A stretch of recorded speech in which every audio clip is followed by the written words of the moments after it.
Do you ever do maintenance on your power tools, specifically impact wrenches? We're going to do some. I'm Tim Johnson. You're watching Shop Tool Reviews.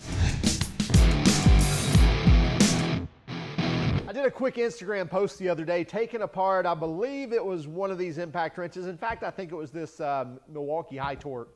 And somebody said, man, I can't believe you take those things apart. It'd scare me to death. And it's not that complicated. It's really not. In fact, some of them, like the snap-on, is even much more simpler. And these things need some maintenance from time to time. Now, I know there are some of you out there that say, you know what, I run the guts out of it, and when it quits, I buy a new one. And that's absolutely fine. If you're making money that way, by all means, keep doing it. But there are those out there that would like to know, hey, how do I maintain these things? How do I help them to work better for longer? And that's what we're going to show you today. So let's go ahead and dive in. What we have in front of us is the brand new Snap-on CT9015 and the Milwaukee M18 FUEL 2863, which is their high torque, one key impact wrench. Been around a couple of years now and gets good use. Anyway, so we're going to take this apart. We're going to take them apart and do a little maintenance on them. Now, I'm not going to answer whether or not this is going to void their warranty. You may want to check with the tool company before you do this. But you shouldn't be scared about it. You know, I've had this conversation several times. If you take your time taking these things apart, they're not that bad. And by the way, if you use them all the time, typically you'll see grease starting to run out the front here. Well, if that grease is running out, chances are it needs to be replaced. So from time to time, all the components in here that are banging and chattering and spinning need a little grease, need a little love from time to time. So that's what we're going to do today. And we'll go ahead and knock out both these at the same time just to show you these do work.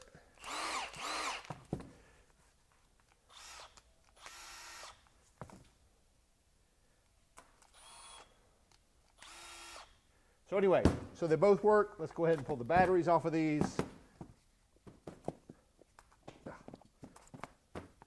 And by the way, if you didn't catch the review of the Snap-on CT9015, check that out. It's only, I don't know, a week or two ago. We'll put a link in the description for that, and then we reviewed this guy, goodness, a long time ago. Anyway, so let's get started here. I've got a little palm impact driver. They don't even make this anymore. I wish they did. It's just a really handy tool, especially when I'm taking apart little tools like this or dashes, things like that. I really like to use this little guy. So on the Milwaukee, one thing to notice here, it's got four big Torx heads, or T20 or 25s, I think, on the front of this, but you still have to split the case to take it off because it wraps around right here. So trust me, you still got to pull this stuff off. On the Snap-on, I don't believe that we do. I think we can just take these four out. So depending on which impact wrench you got, maybe a little easier than others.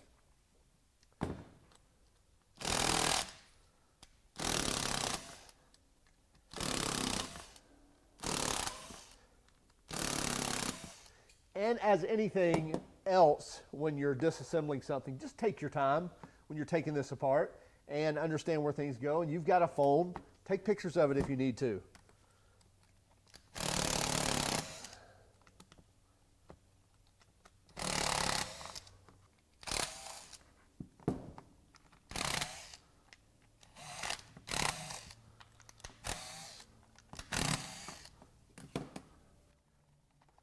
Also keep track of your screws, which ones go where.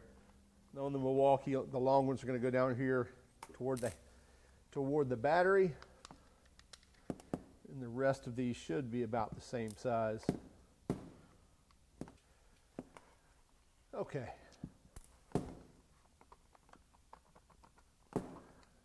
You can pull this one out if you want to. That's basically your pinion gear and the motor.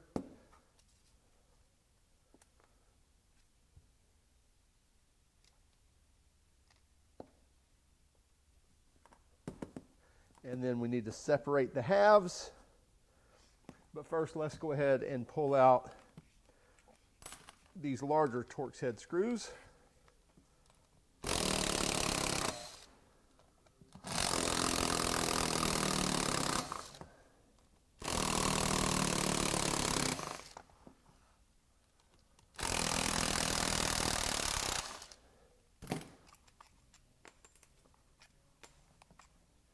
We'll see here what I'm talking about. See, I can't pull that off because you'll see when I split this case here. Again, just be careful with this. We'll leave it in there. Okay, so you see how this case basically wrapped around the snout here of this impact. And you got to be a little gentle here because this switch will want to come out and everything, but you can see everything kind of has its place. It's not like it's just going to get all loosey-goosey on you and lose its place. Just be careful and understand how everything comes apart, and then you should be able to slide this snout out. And then you'll see right in here, which be careful, because all these impacts right here, not only do you have your anvil, so this is your anvil, these are called dogs right here. There's a little ball bearing inside there too, so don't want to lose that ball bearing. You can see there's the ball bearing. So don't lose that ball bearing. It's got to go back in there when we put this thing back together. And by the way, it hasn't been long since I've gone into this. In fact, I did it the other day and somebody commented on being scared to do this. So that's why I thought, you know what, I'll make a quick video. So you see, again, this thing's not that bad, but just understand how this goes back together. So you can see this kind of a cut bushing here that's plastic.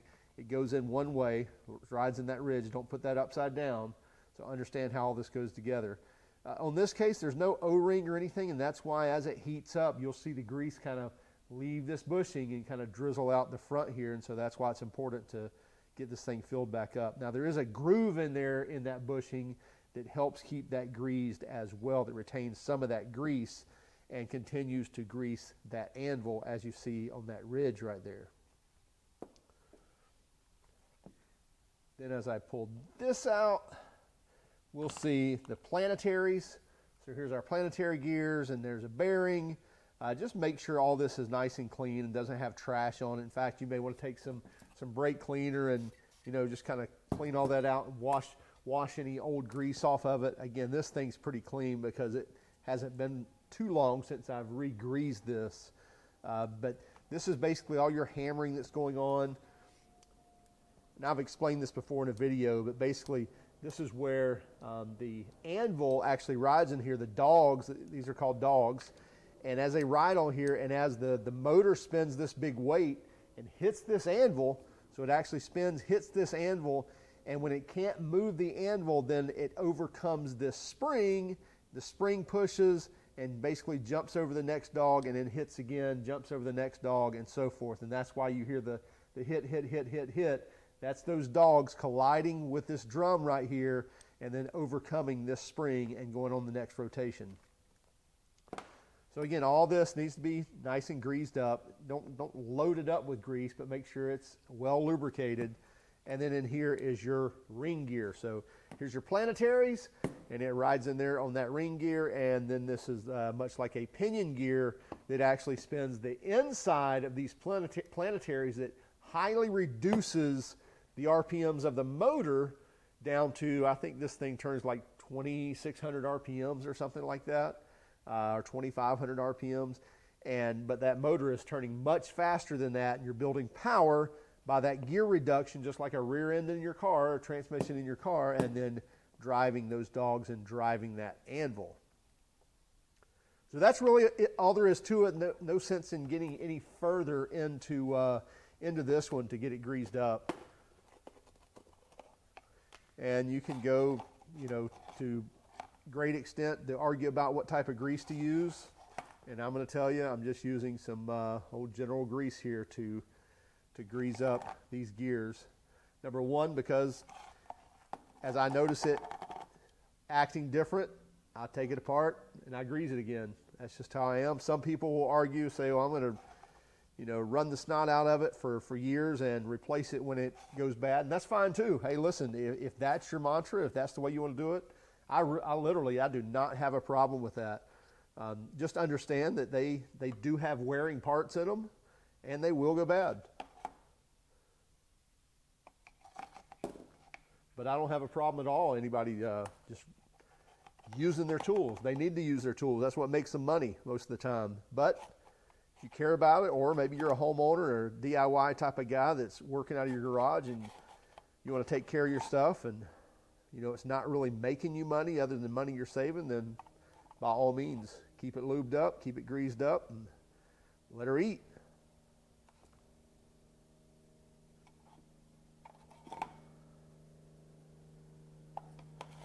Okay, I'm happy with that. Let's put this one aside.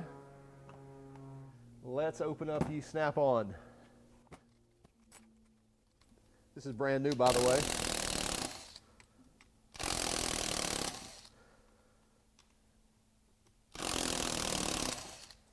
The good old $800,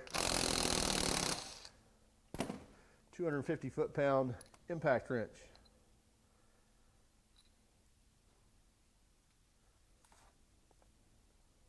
So on this one, as I mentioned, we don't have to take the case apart. We don't have to split the case to get to it. So that's kind of nice. And a little bit different here. One thing I do like about the Snap-on, it does have a needle bearing in the snout of this impact. If you can see that needle bearing in there, probably should shine a light on it, but you get it. There's a needle bearing in there that where this rides on that's going to wear a lot less than a bushing. Definitely going to, should last a lot longer, as well as you've got a metal washer right there that's kind of acting as a guard against that anvil as it spins around. And then here's your planetaries here. Planetaries are a lot smaller, but again, I can't say much because this is a high torque and this is more of a mid torque, but does have some pretty small planetary gears there. And again, this thing's brand new, so it really doesn't need any more lube. I'm sure Snap-on's probably gonna not be happy with any warranty stuff now that I've been into this thing. Regardless, I'll lube it up and throw it back together. And you want to make sure that your gears seat all the way down in there too. And now we can just put our snout back on there.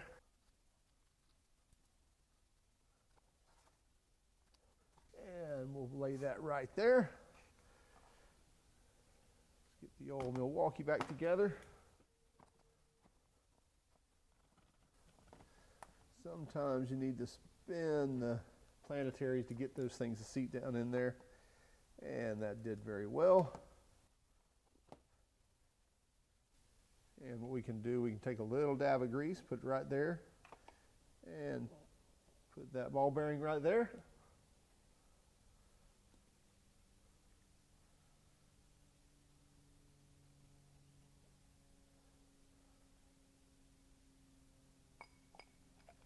On this one, make sure your gasket's on there and it's in the right way. And in the one key application, make sure that piece of plastic slides in there like it's supposed to. And then you want to make sure this thing's actually laying in there like it's supposed to be. Sitting there cradled in there. Make sure your directional lever as well as your switch is all in place and laying in there nice and easy.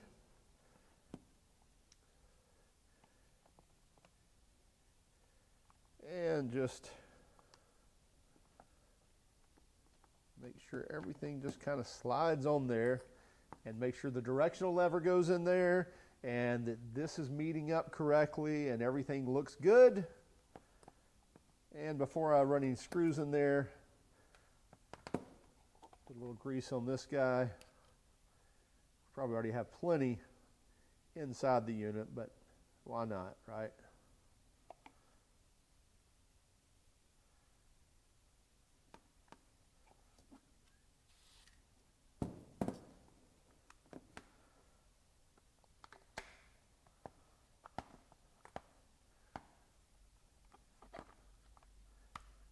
And then rock that back and forth and make sure it goes in there and seats down in there. And now we can put our big ones back in. And by the way, you probably want to start these by hand. I am not going to.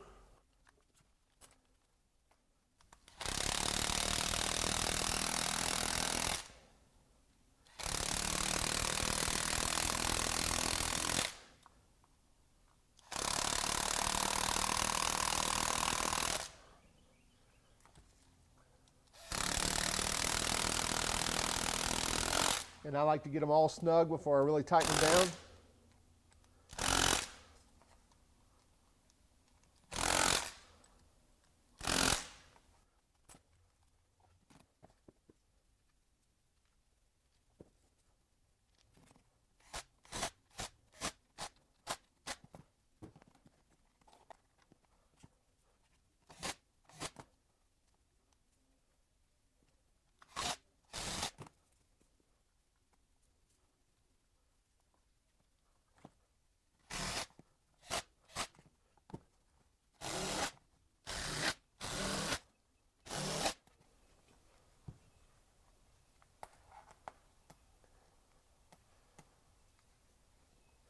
And now let's see if they work.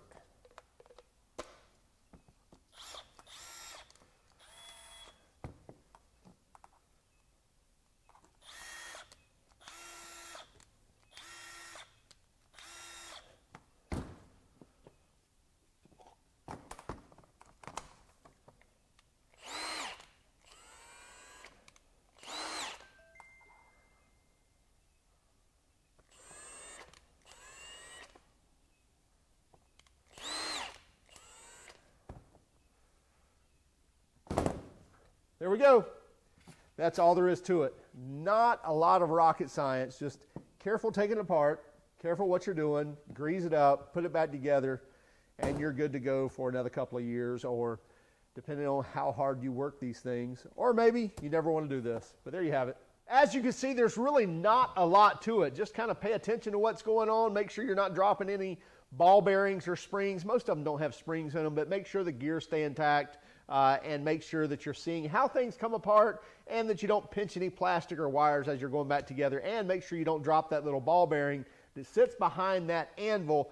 On most of them, they all have that some sort of ball bearing or something to space between the actual pinion or the actual gear drive and the actual anvil. But anyway, take your time, and it's easy to do. You saw I'm going to plug my rigid palm impact driver, because they don't even make this anymore, but I use this all the time. Anyway, and my Sunex little Torx driver kit here. So a few different Torx drives. I think I use 20 and 25 on the Milwaukee, and I think a number 20 on the Snap-on. But regardless, I think you can figure out on which bit to use.